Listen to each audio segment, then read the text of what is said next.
and integral of 0 to pi by 4 dx upon cos cube x into root 2 sin 2x.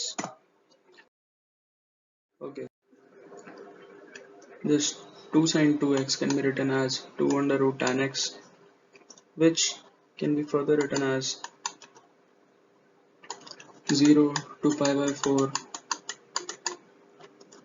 sec 4x upon 2 under root tan x dx. So this sec 4x can be written as 1 plus tan square x dx. So here what we can do is we can take tan x equals to t.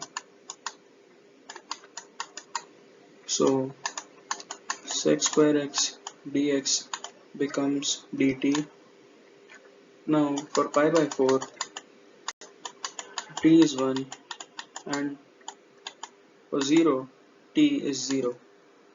So therefore substituting the values in this equation we have 1 plus t square upon root t. Now on solving this equation we get 2 under root t plus 2 by 5 into t raised to 5 by 2.